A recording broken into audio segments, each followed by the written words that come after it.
So everybody, welcome on in. It is that time of the week, the Sooners on SI podcast, as we get ready to take this show on the road for the first time in 2025. Ryan Chapman here, hanging out in more per usual. We got the great John Hoover up in the 918. 918 Hoove, how you doing? Doing great. Screen got a little different configuration today, but we'll figure that out. We'll figure that out. If you're on YouTube, you already know. If you're on the audio version, we'll get to it in a second. Carson back in Norman. Carson and I will be the road crew headed to Philly. I am all checked in for my flight. Carson, you're coming in a day later. Everything good, I hope. No delays. Nothing here on Wednesday. Yeah, should be pretty smooth. I think a decently long layover between my flights on Friday, so should be good. Should make all my connections. Still catching up on a bit of sleep, but we don't sleep until January. Amen. Amen there. Just make sure everything stays on track because you got to land, Uber to the hotel, drop the crap off, make the dinner reservations on Friday. We'll make that thing happen. If you're on YouTube, you know that there's another face popped up here. If you listen to the post-game pod, you may know who we're about to introduce. It is the great Ryan Aber here helping us out through the football season. We're very, very thankful for that, Ryan. We finally got all the Ryans on one team, which either means that this is going to go really, really well or the laptop's going to explode in like 30 minutes. Yeah, exactly. And we'll figure it out. But thank you all for having me. Excited to be here and looking forward to having the Ryans on the same side. If you don't know Aber, then I don't know how you found this podcast. You must hate watch OU content and not take it in. But Aber did just a solid 19-year stint at the Oklahoman. He recently became someone that just is going to bounce around, help in, help out. Unless, of course, you're talking about being on the ESPN ABC broadcast in the middle of Oklahoma and Michigan. As I understand it, Aber, you're in the middle of a crowded sports bar, and a video that may or may not have come from my phone with you talking to Deion Burks is just in the middle of the broadcast. Yeah, that was a little bit odd. First OU home game I wasn't at since 2010, I believe. And yeah, sitting in industry in Moore with a couple of buddies, including Jason Kersey, who most of y'all know. And my face pops up, yeah, asking Deion a couple of questions about Michigan, which I figured might be a good time to ask him after the Illinois State game, since I wasn't sure if we'd be able to talk to him again before the Michigan game. And it worked out pretty well for him. A little bit weird for me, but yeah. We don't I hope our listeners and our viewers have an appreciation for what they're experiencing right now. The one and only Ryan Aber is on our podcast and on the Sooners on SI team. So welcome, dude. We're super glad to have you. Yeah, I'm thrilled to be here, Hoove, and we've talked about it, but you've been great to me for a long time, even when I was really young, working on the Arkansas beat. I remember running into you in Tulsa, I believe at an Arkansas ORU baseball game with the scorebook. But yeah, it's been fantastic, working next to you for so long. But thrilled to be on the same team for once. Did you buy one of my scorebooks? I did not, because I was very particular. Wow. I was very particular about the kind of scorebook that I used, which was one of the big academy ones that gave me plenty of room to write. I appreciated yours. Yeah. But our business is one with a lot of quirky people. Quirky. And exactly people that are very particular about things. And I was really particular about my scorebooks. And so, yeah, I stuck with my big old academy one, but it gave me plenty of room to write, interesting notes about plays or things like that. Yep. Mine was geared more toward the college game specifically because you could run out 9 college pitchers and I had space for each one of them. And I had space for like 15 innings, which if you go beyond 15 innings, you're staging some kind of epic record-setting bullcrap game that nobody's going to care about. So I had a cutoff for both 9 pitchers and 15 innings. And if you did more, that's on you. Yeah, and if you did more than that, it's worth 2 sheets in the scorebook, right? That's right. Move on to the next page. Yep. Well, now if here's the thing, who if you missed what if you were doing the day-to-day OU softball the last 4 or 5 years that Aber and I were doing, the new thing would not be 15 innings. It would be in one inning, giving you space to allow Oklahoma to bat through Yeah, without crouching over into the other one, because then you were right. off the whole rest of the game. Because chances were, if they bat through once, they were going to screw it up again a second time by being so excellent. So that would have been the new addendum. Carson, I don't even know if you've been around long enough on road trips to understand the lore of Hoover having his own scorebooks that he produced and passed around. We've got a lot of odds and ends here, Sooners on SI podcast. I just hope that Aber writes a story better than he hangs a TV, because you guys can't see it. On the other side of this laptop, Aber, when I moved into this apartment, was here for a while. We were trying to find a stud to put the TV on the wall, and it just didn't exist. So now it's on the stand, and it's one of the longest nights that studs. Yeah, it was, and that is not because Aber doesn't know what he's doing. It's actually just because this is what happens when you're in apartments that get built really, really quickly. All right, let's dive in. Hoove, Carson, and I were all on the post game pod. So if there are any other thoughts from a rewatch or stuff like that, we'll get to that here in a second. We're not going to totally relive the Michigan game, but Ryan, as someone who has done all the offseason content, all the fall camp stuff, has built into this. What do you think of Oklahoma's performance against Michigan? I know you've not gotten to podcasts about this, but it was a massive, massive day. It may not be the biggest win of Brent Venables' coaching career if you talk about maybe the 2023 Texas game, but if this season turns into something special, I think that we might turn, and as Hoover and Carson and I kind of asked the question aloud, do we think this was the turning point for Brent Venables at Oklahoma? Yeah, certainly think it's got a chance to be. Now they've got to do, what they need to do in the SEC. We still don't really know what Michigan is. Michigan could be really good, or they could struggle, especially with a freshman quarterback. But for what OU needed right now, I thought a lot of positive signs. John Mateer in the running game, obviously, we'll dive into that a little bit more. The offensive line, I thought looked a whole lot better. And a big part of that, Michael Fasusi making his first collegiate appearance. But really everything around him, too, performed so much better. The continued evolution of the wide receiver group, as we've seen the rotation there, I think be a lot narrower than maybe we thought. And we'll see what happens with that with Giovanni Gibson and some of the other additions that could come there, and some of the younger players who could continue to grow. But defensively, obviously, has been fantastic. And you just look at the numbers and the way they were able to get off the field consistently. Really, the 75-yard run, really the only thing that really was a check mark against that defense. I thought the defensive line was really disruptive. That was something I was looking forward to in this one that we didn't see a lot in the Illinois State game. And I think those things can all carry over. Like I said, I wouldn't quite say, program changing kind of win yet, but it's one that if they continue to go in this direction, we can point back to, as you said, and say, hey, this was a big moment for this program. Yeah, the defensive line, like we knew in the moment that it played really well. I don't think until got to go back and watch the broadcast copy, because as you guys know, but maybe the listener doesn't quite know, usually we're chasing down and tracking so much stuff in the moment, whether it's, hey, I spent most of my time watching not the offense, but Michael Fasusi, specifically through the binocular, stuff like that.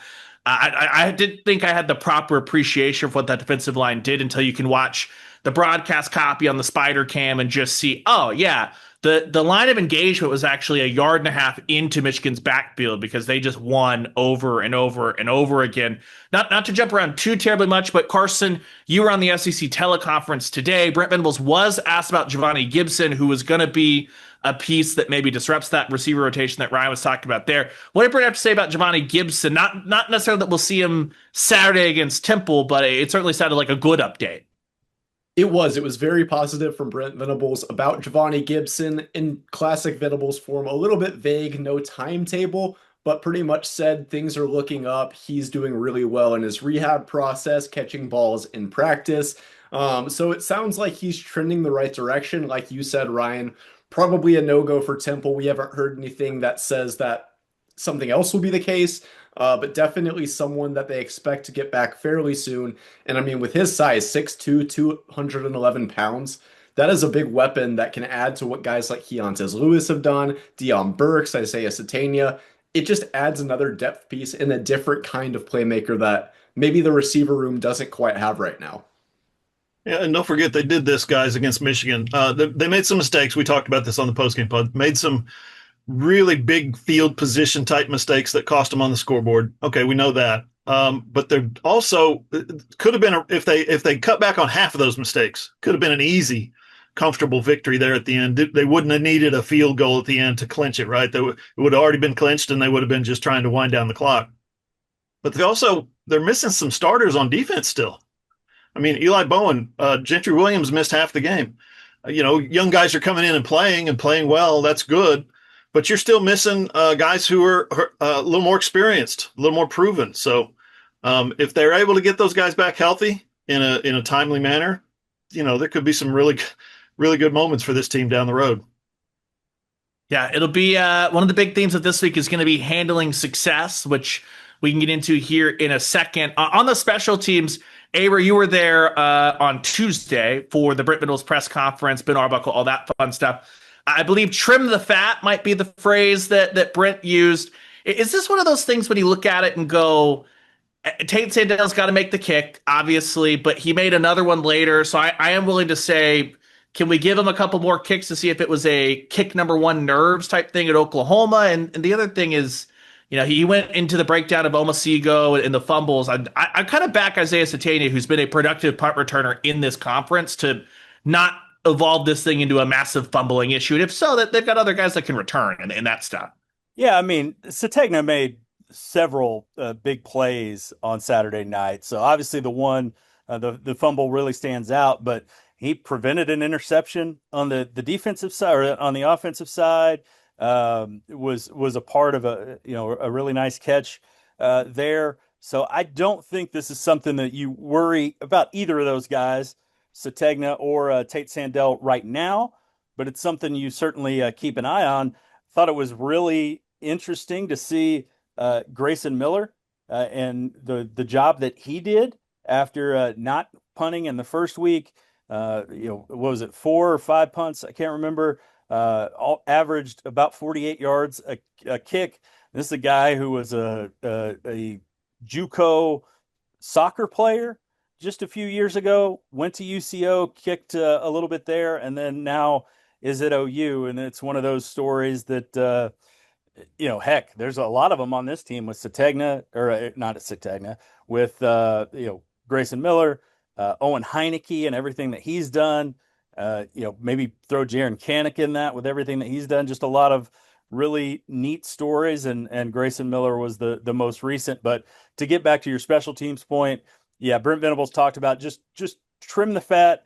It's not anything massive that they need to change, but certainly they need to clean those things up, because when you're in tight games, I believe they showed the team the 2017 Rose Bowl.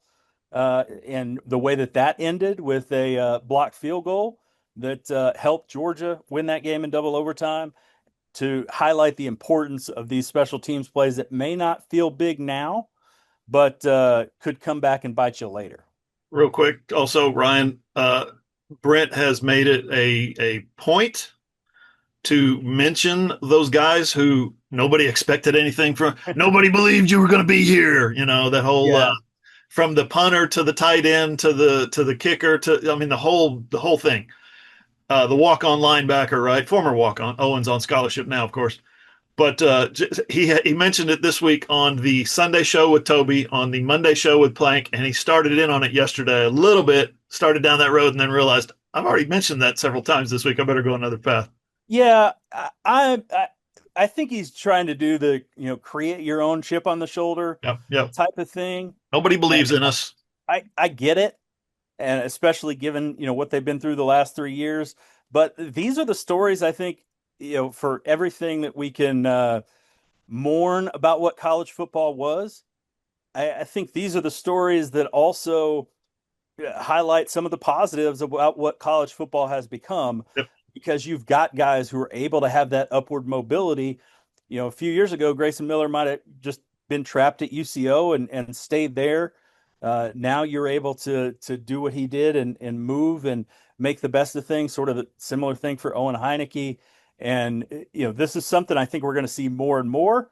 I think there's certainly things we lose with it, but this is one of the positive byproducts of it. But it is a lot of Brent Venables sort of creating that us against the world mentality that most coaches do at some point, and certainly Brent has the ammunition to do it this year. I'm not saying this is what he's doing right now either.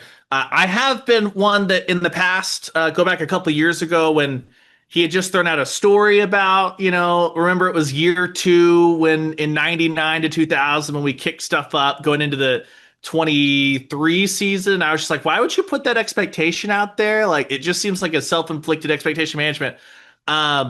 He has in the past described that 2000 team as a bunch of misfits that has come together, and the word misfits has popped up multiple times. Now, again, I'm not saying that Brent's like trying to subliminal message his way into a 2000 type run. Brent's not doing it, but I hear Ryan Chapman calling for a national championship this year. Well, all I'm saying is what made Red October a lot of ranked matchups, boom, boom, boom, boom, boom.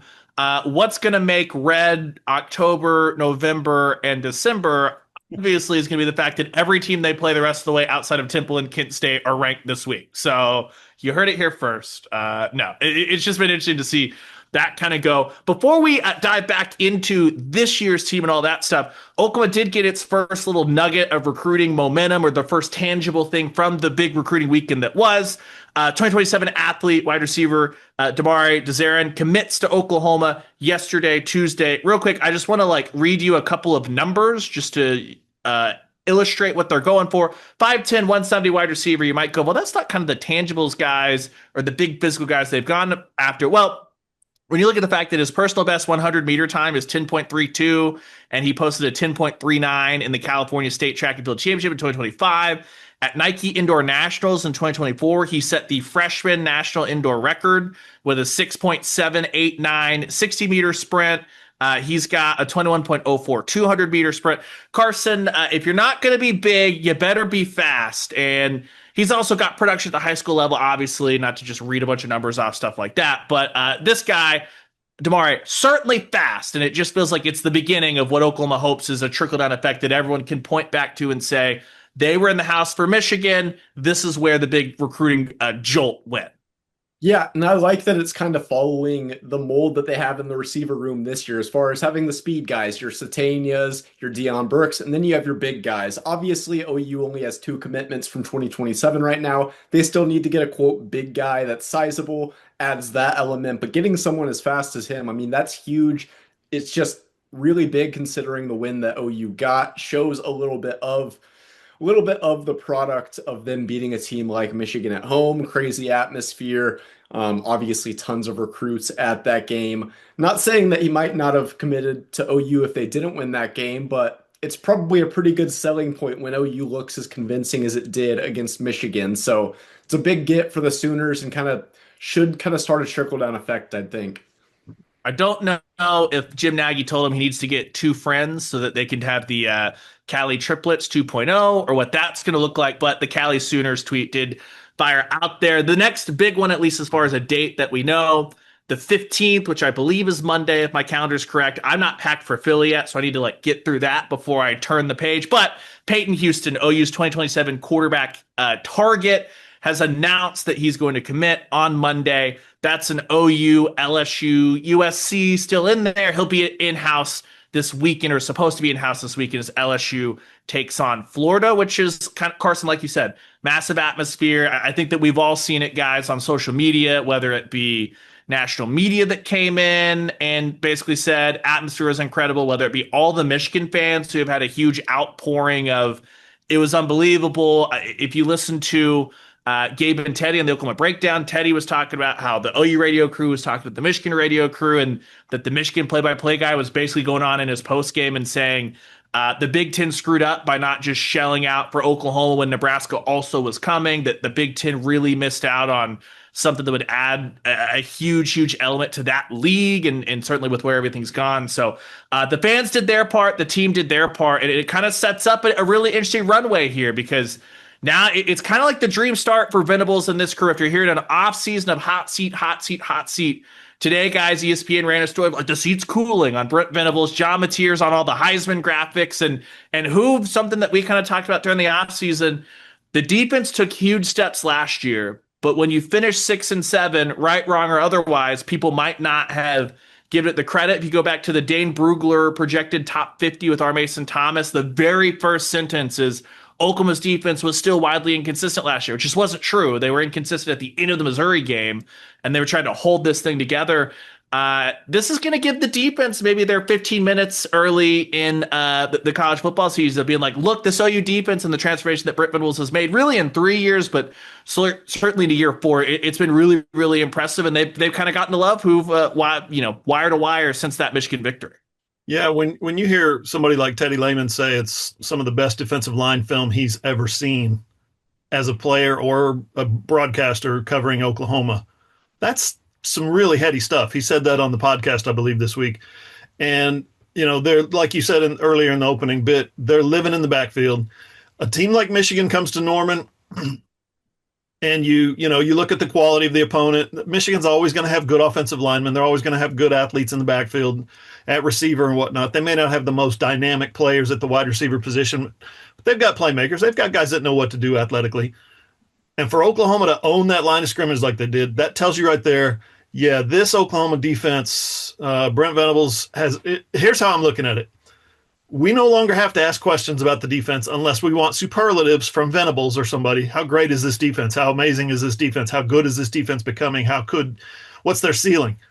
We don't have to ask questions like, hey, how's your depth at linebacker? Or you're playing a lot of youth at cornerback. There doesn't seem to be any problem in any of that. So just the fact that he's got the defense to this level, now we can turn our attention as reporters, as inquisitive podcasters, to the offense and all the questions that are sure to follow with that offense. Good news is, though, Carson, if you look at it, something that was probably would have broken people's brains a year ago with how bad it got. When you open up the stats page, Carson, right now, Jaron Kanak is tied for the most receiving yards for a tight end.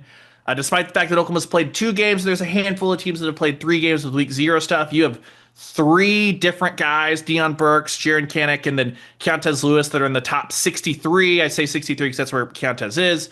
In receiving yards, that's 3 guys in the top 75 right now. You've got a guy in John Mateer that, with what he's doing on the ground and what he's doing through the air, he's like, right now, if we just handed out the September Heisman, it might go to Mateer.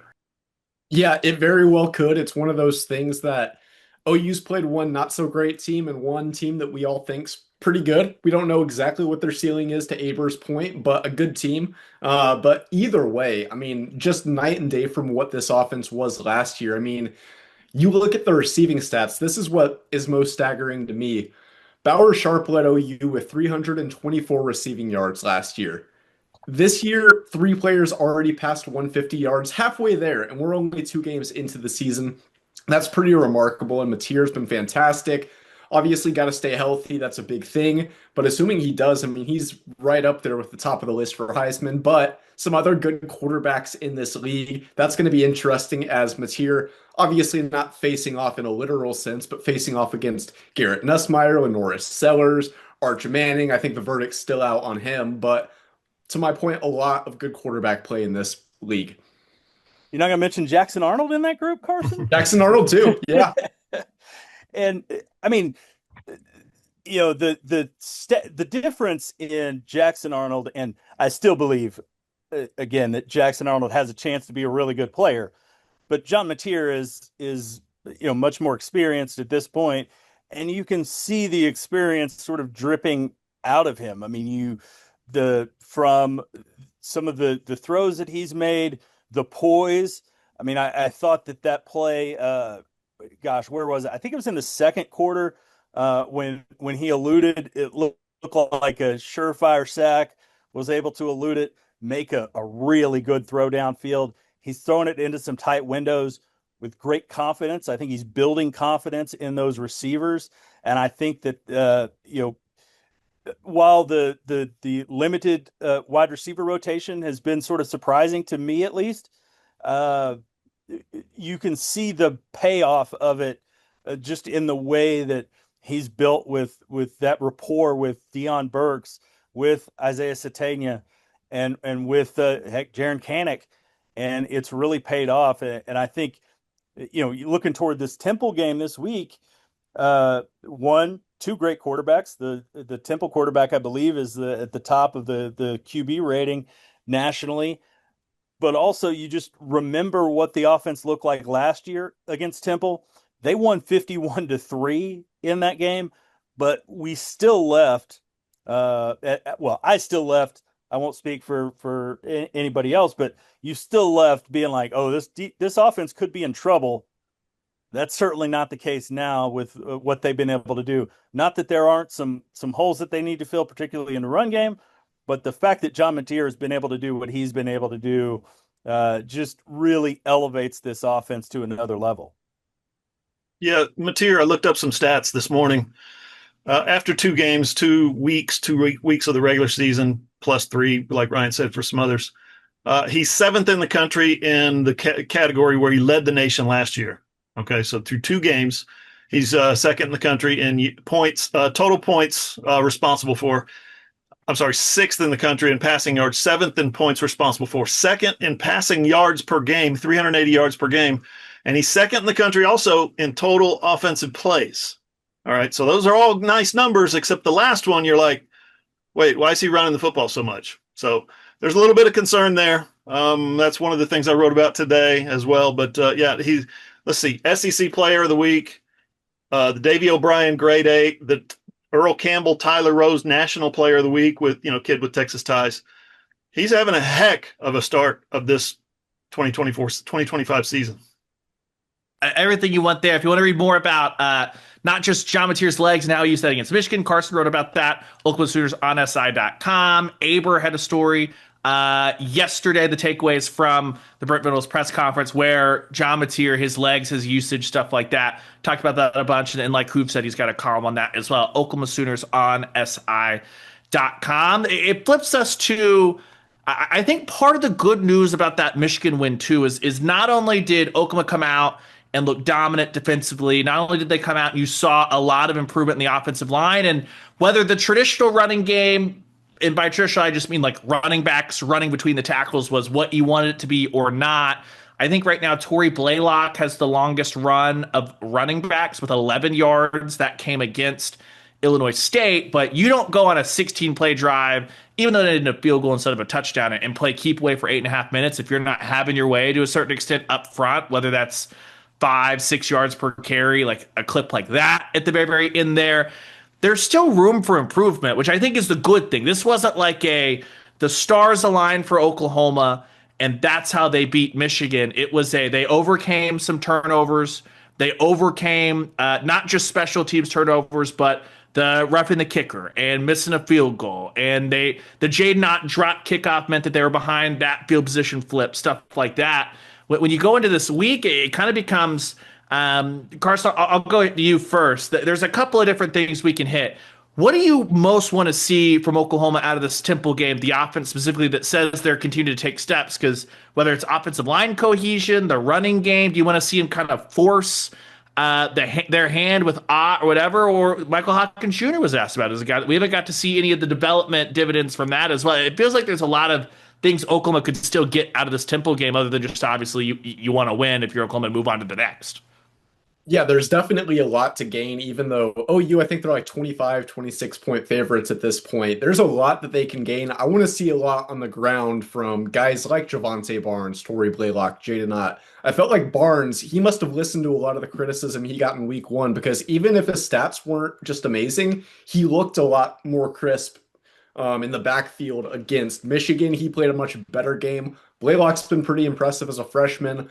Ott's still trying to get his legs under him. So I want to see more just true running plays. Obviously, Mateer was kind of ball carrier number 1 against the Wolverines. I want to see some more run plays to the running backs.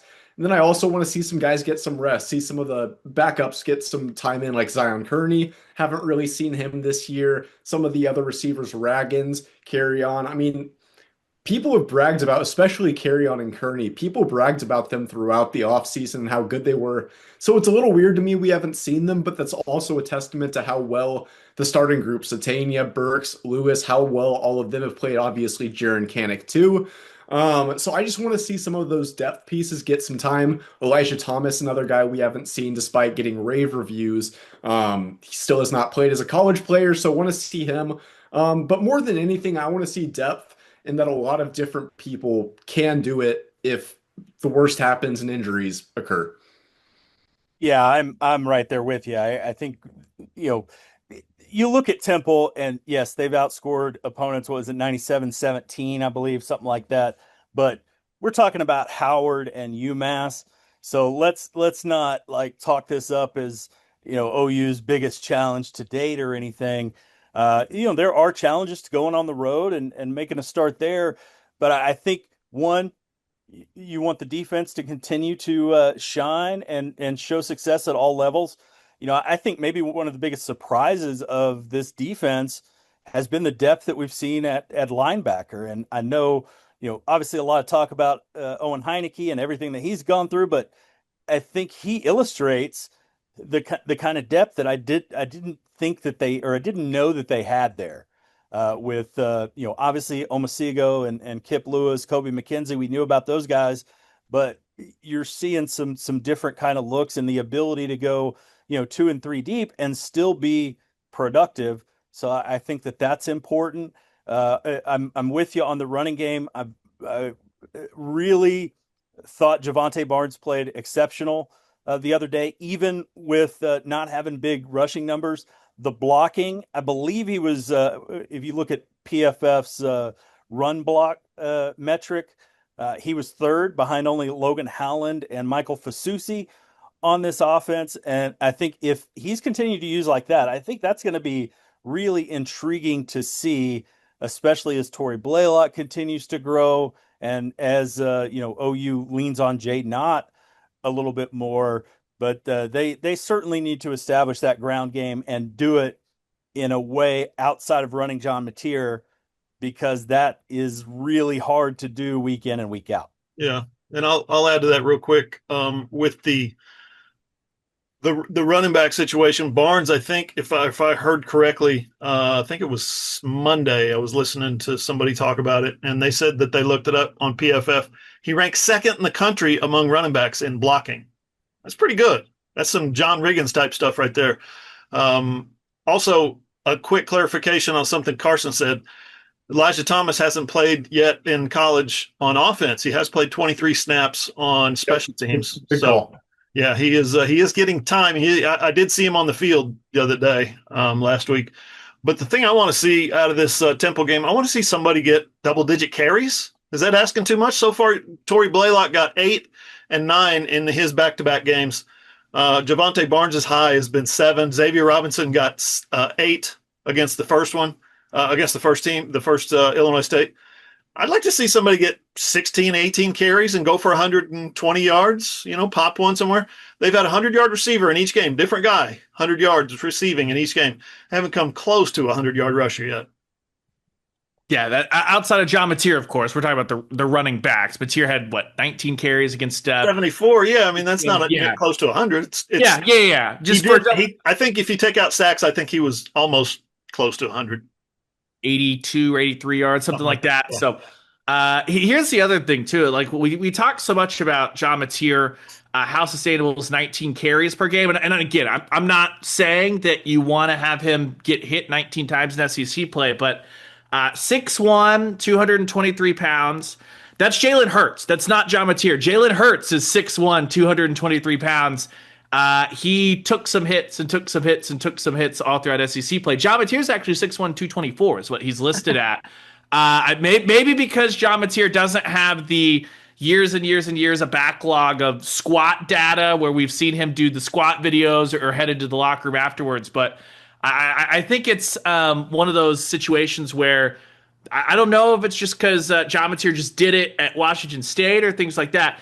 he has the frame to be a really, really durable. It kind of fits some of these guys that have been able to have success as a dual threat guy and not like a Kyler Murray dual threat guy that is so fast he never gets touched. Jamatir does have that little bit bigger frame, but again, you absolutely don't want him taking 19 hits a game. I don't think throughout the season, the SEC.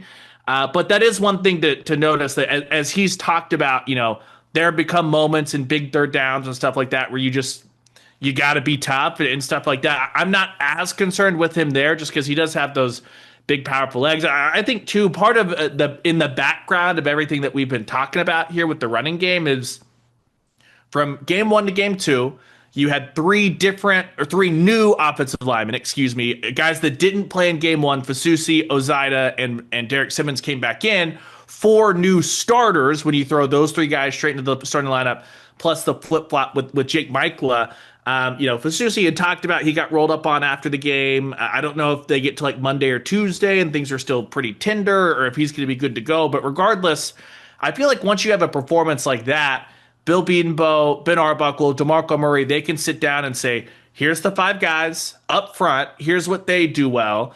Now let's start to backfill. What kind of runs do we think? What kind of schemes do we want to go? Is that an Ott style run? Is that Barnes? How do we mix and match, get that thing going in here? And I think that Oklahoma, one of the goals when you pair in the offensive line cohesion should absolutely be how do you take that step forward in the running game so that it's not all on Jamatir, because then the flip side of that is even if against an Auburn, Jamatir carries the ball 15 times, but you're having success with Ott or you're having success with Barnes or whoever it is, success with Torrey Blaylock, that's just going to make the offense that much more dangerous. Because I think that was part of what kind of Michigan struggled with on that last drive is you had different moments where it's like, yeah, they're falling forward for 3 or 4 yards. And I do think that Jaden Ott, a little bit of it, I'm sure, is that he missed so much time during fall camp and he wasn't here during the spring. I don't know how much of it, when you go back to the headspace comments that Ben Arbuckle made last week, is a guy that was hurt a year ago and he's having to have confidence playing as a guy that's not 100%. But regardless of all that, he's going to have to figure out a way to take a step up in the pass blocking game, because this is not like a knock on Javonte Barnes, but that perfect play call of calling the basically screen for or swing pass for Barnes into the teeth of the Michigan blitz. I'm just trying to imagine that was an awesome play call, awesome play by Javonte Barnes. Imagine if Jaden Ott's the guy trying to make the linebacker miss on the sideline or the cornerback miss on the sideline. Or imagine if that's Torrey Blaylock. Barnes has had some good moments, but the most he's made everyone miss is either against Ole Miss or Maine, and then he's kind of back to running into contact, which is great as a pass blocker, Hoove, but we've seen enough of Javonte Barnes to know the open field running to space is not usually his strength. Yeah, you're right. Do we need to break down any more off Fasusi? We've talked about the running backs, the wide receivers, the quarterback. We talked a little bit about Kanik. How about Fasusi? In his first career game, Pro Football Focus had him rated at nearly a 75 in his first college football game. He's legit. You look at each individual, and I said this on the podcast after the game. I probably looked at him, studied him up close through the binoculars, maybe a dozen times, 15 times, whatever it was. Never saw any problems. Never saw him overwhelmed. Never saw him behind. Never saw him, holding or trying to play catch up or getting angry or anything like that. The guy was always in control. That was just such an impressive debut. And Carson, you're down on the field, so you have a different perspective than the 3 of us. But not just Fasusi, but I thought that Heath Ozida, coming off a shoulder surgery, hadn't had all of spring to go live, had kind of been nursed through fall camp. For a guy that's basically a redshirt sophomore and then a true freshman on that left side against Michigan's defensive line, I mean, it's hard not to get excited about the potential of what this thing could be in 4 or 5 weeks. No, it totally is. And like you said, I have a different perspective not having that bird's eye look at it, but more often than not, I just see from both sides, left side of the line, right side of the line, holes opening up and either Blaylock, Barnes, Ott running through them, obviously Mateer doing the same. I was just really impressed with how much time Mateer generally had against a very good Michigan front 7. I mean, if there is one part of Michigan that is proven, it's their front 7. We talked about how their defense is loaded with NFL guys, some probably first team all Big Ten picks. So they're a very good unit. And OU's offensive line really passed the test. And it's one of those things that it could be really good or really bad to have a true litmus test game for your offensive line that early in the season. Because if it goes bad, one, your team's probably going to lose the game. And two, you might not figure out what you wanted to figure out. But what we saw is not that. It went well. Probably like you said a minute ago, Ryan, they probably have more direction about what this line can do, specific sets with certain backs about, okay, this one's better for Javante Barnes, this one's better for Ott and whatnot. So just figuring those things out and still winning the game pretty comfortably. I mean, that's kind of the dream result, I feel like. Yeah, just to follow up on that, I think it was really big for the confidence of this group. And you look at Michael Fasusi getting his first collegiate action, just the confidence that when you go out there, as much as these guys have performed against top level talent, there's got to be at least some level of, what is this going to be like to compete against a program like Michigan? You go out there, perform that well, the confidence swells. The other returners, Fabechi Wiwu, Heath Ozida, those guys, Logan Howland, their confidence had just been eroded from what happened last year. And yes, there were moments, but by and large, that offensive line was a mess last year, and they needed that as well. So I think this can be, as much as we talk about the potential for a turning point for the team, the program, as that game was, I think it's as much a turning point for the offensive line in particular, with what they were able to do and what they've showed now that they have the potential to be, as this season continues to go on. If they want it to be a turning point, though, there does have to be one area of business it's hard to really quantify, and something that Brent Venables immediately talked about in the post game against Michigan, and then kind of circled back to and was explored a little bit on Tuesday, which is if you go back to SEC Media Day 2024, one of the storylines coming in before everything went out the door and the season took a very different turn a year ago was, how does Oklahoma learn how to handle success and ride with success? It was pointed to the 2023 OU Texas game, the high of that. They're 7-0, 6-0, whatever it was after that. They go into a bye week. Everyone's singing the praises of everything. And then they had the UCF game that was not really disciplined defensively. UCF pushes Oklahoma in Norman, need to save a 2-point conversion to get out of some really, really treacherous waters. The Kansas game happens. Bedlam on the road happens. Things aren't good there. Even to a certain extent last year, I think it's a very different situation with beating Alabama. That was almost like you're playing for pride on senior night, and you made it to the bowl. So all the question marks about the bowl streak and all that was kind of lifted, but they went to Baton Rouge and didn't play well, didn't handle that week over week success.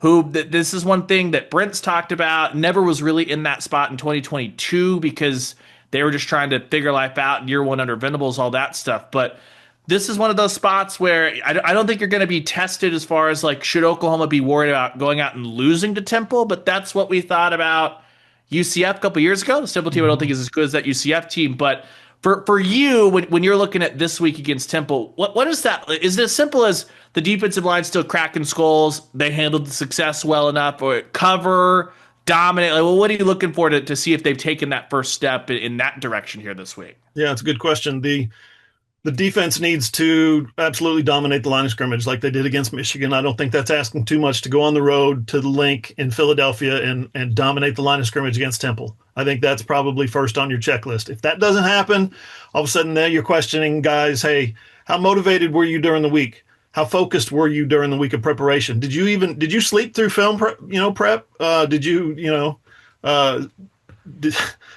Why weren't you better on Saturday against a team like this? So those are the questions you would ask if things go sideways in any way, shape, or form. Because listen, Temple's got some numbers. I know they haven't played anybody any good, but they've got some numbers. They know how to move the football. They've got a quarterback who's very efficient. So the second thing is, I'm sorry, it's Temple, line of scrimmage. What's the offensive line look like? Is it 3rd and 1 and you're having to load up and run the belldozer again on 3rd and 1 and then 4th and 1, right? You want to be able to turn and hand the ball to Barnes or Robinson or Torrey Blaylock or somebody and pick up a first down. That's not asking too much. Get lots of depth in there, get lots of players in there, find out who your corners are in the depth pieces. Maybe linebackers as well. Get the score up there a little bit in the 30s, spread wise, and see who your younger players are that can come in and perform under, dire circumstances. I know it's just Temple, but I go back to this a lot. Had the good fortune to work a good deal with Kelly Gregg, who not on a great Oklahoma team, but I think his tenure with the Ravens lends a lot of credibility, I think, to everything Kelly Gregg. And the mentality of guys that are like that good, he always talks about these games, is looking forward to it when we might think, hey, why is this team not locked in, stuff like that. He's like, yeah, in the NFL, this is where we would always turn around and just sprint to saying, this is where we pick up all of our incentives. That's the kind of like killer mentality of find a way to motivate yourself. For R. Mason Thomas, he had told himself before the season, hey, I want to make a run at Oklahoma's sack record. Needs 14 to tie it. I don't think it's like R. Mason's fault he's not gotten to the quarterback yet, because Illinois State was like quick passing game, and then they're just running the ball to not get hurt. Michigan just decided not to throw downfield. But Carson, this is where if they're really turning that corner, they've got to find somehow, some way to motivate themselves, even if it's just as simple as, hey, I want to pad some stats in the first half and then watch our younger pieces go out there and dominate the second half. That to me is what finding some sort of way. That's the Kirby chip, right? Kirby Smart takes one person who's a moron that picks them to go 6-6 when no one actually thinks they're going to go 6-6, and suddenly that has fueled the fire throughout, a 2022 season or whatever it was. Yeah, I mean, if I'm John Mateer, my main motivation for this game is rest. I want to be able to take a 30-point lead in the halftime and just not play. Let Michael Hawkins Jr. do his thing in the second half. I took some shots against Michigan. I want to get my body good. I want to be prepared for Auburn, obviously a better team than Temple. I want to get that rest. But things have to click. I mean, Temple is probably the easiest opponent besides Kent State the rest of the year, but it's not a bad football team. They've gotten a lot better from last year's team. I think we kind of all, at least I did, I kind of thought they were the second easiest game on the schedule coming into the year. Seems like they've turned a corner. Casey Keeler used to be the Sam Houston coach, and he's a heck of a coach. So they have gotten better, but you look at size, athleticism, how seriously football's taken within each program, it shouldn't be too much of a challenge. It's just got to be one of those motivating things for not just Mateer, all of the stars on both sides of the ball. Let's get up big. Let's not give them anything to believe in, and let's get some rest. Let the younger guys play. Let the reserves play. I think that should be the motivating factor in this one. Yeah, I think to me, take advantage of your physicality. The gulf between the physicality on OU side versus Temple side. Take advantage of that, handle business, do what you need to do. And like who was saying, build some of that depth, get to where we can see maybe some of those linebackers, get to where we can see, the cornerbacks beyond the top two. I think it's still for Cortland Guillory, continuing to build confidence. I think it's going to be fascinating to me how teams change the way they're attacking OU's defense as the season goes on. We've seen them through the first two games really try to test the freshmen, and it hasn't gone too well for them. So does that change? Does Gentry Williams on the other side get tested? Do some of these other guys get tested some more? And I think you're gonna have to, even though they've shown a decent amount of depth, you're going to have to lean on it more and more, because you're going to have injuries and things like that pop up. And this is about as good of a game as they have the rest of the way. Again, this in Kent State to develop it. I wouldn't. They can't just walk in and expect to be handed the win. I think who was it? Peyton Bowen on Monday night said, if we go up there just expecting that a win is automatic, we're going to, F around and find out, is what he said. And I think this Temple team is, good enough to make that the case. but they're not good enough where if OU is focused and everything is humming along like it should be, that this should be a game in the second half. Guys, we've mentioned him a couple of times, I think, today, but without mentioning the news that we heard yesterday, and that is Michael Hawkins Jr. I mean, yeah, this could be a big game for him. He could go out there and get some snaps and get lots of second half run. I told you guys before the season opener, I want to see him on the field for the entire second half against Illinois State. Of course, that didn't happen. Mateer had to go the distance in that one, which none of that's relevant. None of that's going to happen. They want to redshirt him. They want to redshirt Michael Hawkins Jr. So big game potential for Whit Neubauer on Saturday in Philly. He's a Raleigh, North Carolina native. So maybe the family, I mean, that's not too far away. It's a couple of states away. So could be fun to watch if Mateer is able to get a big lead this time. I still think that you go. Sorry, I still think that you go to Hawkins, get him some reps initially, because I think if John Mateer were to go down, that Hawkins would be the guy to be that second guy and the guy that they would lean on, especially given his experience. But yeah, they clearly want to redshirt him. But you've also got to get him some reps at some point. Well, and this is as good a game as any with the the redshirt rules, what they are, things like that. I don't necessarily agree with the methodology though, because remember in 2023 how they mishandled Jackson Arnold. Yeah, let's run Jackson Arnold, the freshman, on some short yardage stuff. Let's dive him into the pile against Tulsa and get his knees hit and get his shoulders hit, and burn his red shirt. You end up needing him at the end of the season at BYU and burn his red shirt. I mean, he's probably looking back at that right now going, that coach, can I? No, you can't. You can't appeal that. Yeah, and I even think today's NCAA won't hear that one. Yeah, and I think this is being handled different. We'll see what happens, but I don't think this is a situation where they're going to throw him out there in a package or things like that they're going to use, multiple weeks. It's just, hey, let's get him some in-game reps this year where he can get comfortable and confident with those guys, but not have to burn the red shirt. So I think with the schedule what it is, you don't imagine there are going to be very many opportunities to do this.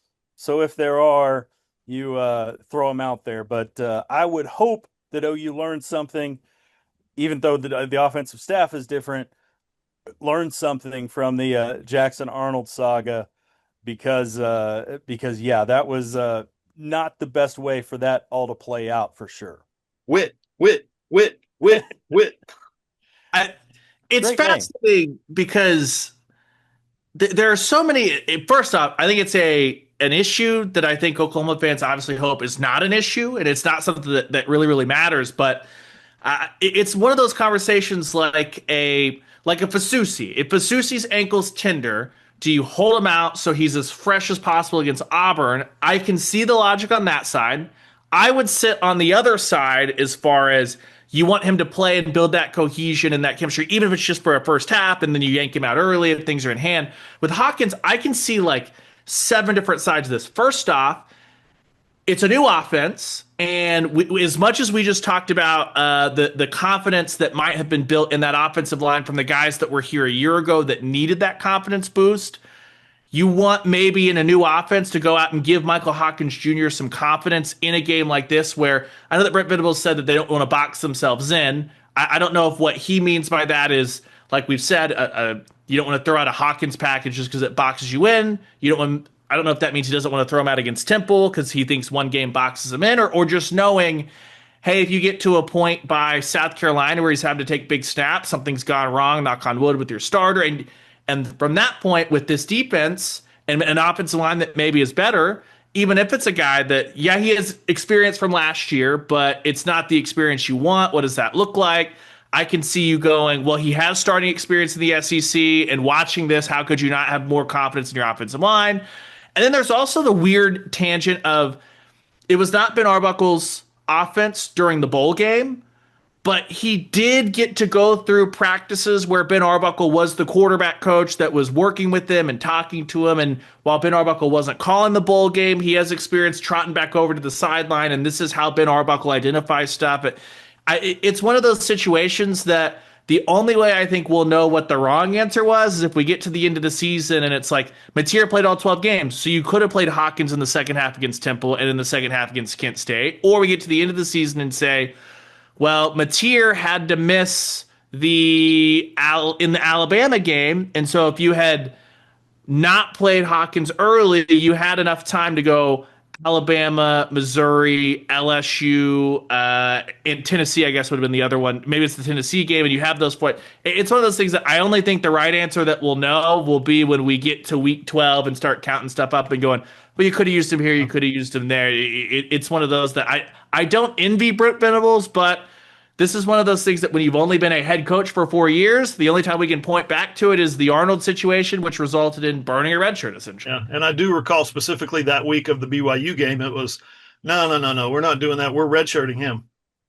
Oh, really? Right. You're redshirting him, are you? Okay, well, you need him to beat the Cougars first out in Provo. And there was another instance last year where, two instances, Eddie Pierre-Louis looked good against Maine, but the decision was made, we are redshirting him, not available. The flip side of that is Xavier Robinson willingly burned his redshirt. They had to go to him and say, you've hit your 4 games. Do you want to stop or do you want to help this team in 2024? Xavier Robinson was happy to be the team guy and say, burn it, let's go. I'd rather play now. So it's fascinating, just kind of the pros and cons, and it's one of those things that I don't know if I think there's a right answer or a wrong answer until we'll know definitively in December which one was right, which one was wrong, which is I don't know. I hesitate to pre-hammer a coaching staff for something that may or may not happen. It's interesting there. That's why you go with Witt, Neubauer. Wits. Match the wits up there. The one thing I do think will be a little interesting, and maybe if Oklahoma plays up to their potential, we do not learn this answer this week. But by virtue of how Illinois State looked around and said, we have stuff to play for on the FCS level once Rittenhouse had gotten pulled out, by virtue of how good Oklahoma's offensive line was, or defensive line, was against Michigan and the fact they didn't have Marlon Klein, all that stuff, I don't think that we've seen Oklahoma be tested downfield truly in the secondary quite yet. That's something that popped up a year ago against Tennessee with the more physical, bigger bodied wide receivers, something we certainly saw in the couple of strikes that Auburn hit. And we know that next week, Auburn will have the horses on the outside to test Oklahoma. Now, will Jackson Arnold throw the ball more than 10 yards downfield? That is to be determined, but they at least have the bodies, the stuff like that. Carson, is this I don't know. I would feel better maybe going into the Auburn game if Temple takes some shots downfield, and they're certainly going to be confident with Simon. But the flip side of that also is that means that Temple was able to hold up long enough with Oklahoma's pass rush. So it's one of those things that better, worse, damned if you do, damned if you don't. If we find out those answers, even if the secondary passes with flying colors when it comes to downfield shots specifically. No, I'm with you. It's kind of a double-edged sword in some ways, but I'm tracking what you're saying. I mean, Bryce Underwood, and they did a phenomenal job stopping him. I mean, the defense deserves a lot of credit for that, but Bryce Underwood's not a finished product by any means. Still has a lot to work on with his passing and various parts of his game, even though he has higher potential than just about any quarterback in the NCAA. There are going to be better quarterbacks that OU faces this year, more experienced, more veteran quarterbacks. I mentioned a few of them earlier. A lot of guys that can beat you deep, can do a lot of things and throw accurately. And I mean, Evan Simon, his numbers are fantastic. 9 touchdowns, 0 interceptions, albeit against not great competition in the first 2 games of 2025.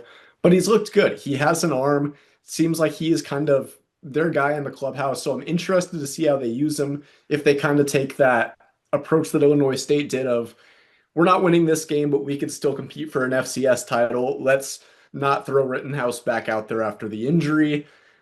Temple, who knows? I mean, I don't know as much about the AAC. I know Tulane's good. I know Memphis is good. Like, they have some good teams.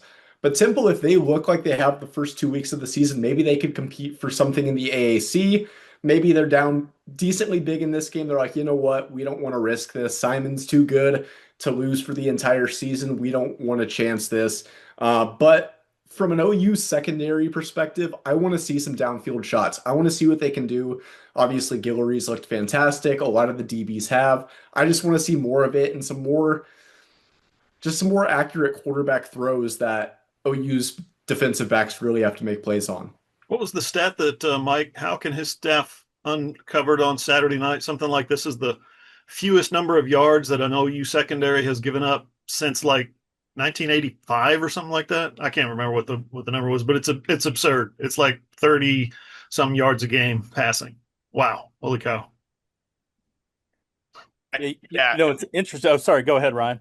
I think that one is since '98, and then this is the most passing. The flip side of that, two of the defense, the passing yards since '98, and then Mateer has the most passing yards in his favor since Heupel in '99 to start the season through 2 games. So we're going back. Hey, for all of the bad times, we went back to 1998 last year. That's how we know things are different, Aber. We're going back to '98 for a good stat for Oklahoma and the defense. Eh? Yeah? No? Yeah, I was actually just about to say that exact thing. And it's crazy, after all the 98 talk last year. But I think it's interesting looking at Temple's offense. They've scored a lot of points, and their passing game has been responsible for most of that.